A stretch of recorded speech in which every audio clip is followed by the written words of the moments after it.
હાર તો આવે એટલે પાટણ જીતાડી ગઈ છે એટલે પાટણનો એ બાબતે ખૂબ ખૂબ આભાર માનું છું.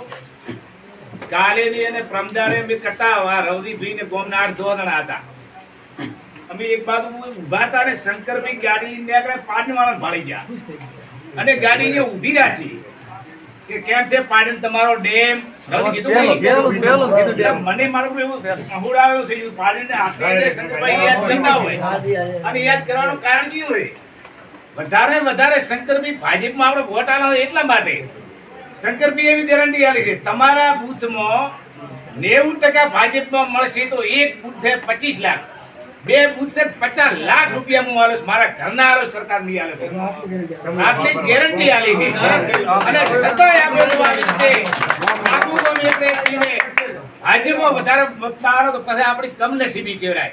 કોમમાં કોઈ વાદ નથી, કોઈ વિખવાદ નથી, એક તરફી આખું કોમ છે અને આપણું હિત કેવું થાય છે એ આપણે જોવાનું છે. માત્ર ને માત્ર આપણું હિત આપણો વોટ એમ છે, આપણો વોટ એમ આપણે બધા અત્યારે સુખી હોય, ગરીબ પૂરી હોય, મોમેરું દૂધાનું લગ્ન કરવું હોય તો એનો પ્રતાપ છે. થોડા ઘણું કેનાલનું પાણી આવે, વોટ એમનું પાણી આવે, એ પાણી થતા વધે વાલીઓની ગાયો પીએ, આખા ગામનો સ્વાદ છે. મારું ખેતર ન પીતો હોય તો ભાઈનું પીએ, ભાઈનું ન પીએ તો ગામનું પીએ, ગામમાં હશે તો આપણે મળશે. એટલે આખા ગામને વિનંતી કરું છું કાંઈ બી વોટ ખૂબ આલ્યા છે, મને ખૂબ આલ્યા છે, ડોક્ટરને આલ્યા, આખા ગામને આલ્યા, કાંઈ બી ભાજપ તરફી રહ્યા છે.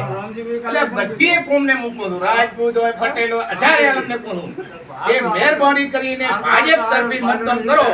પેટીઓ છલો કદી નથી તો શંકરભાઈ ખુશ થઈ જાય, વગર બી કીધા શંકરભાઈ આવીને આપણો ડેમ પાકો બનાવી દેશે.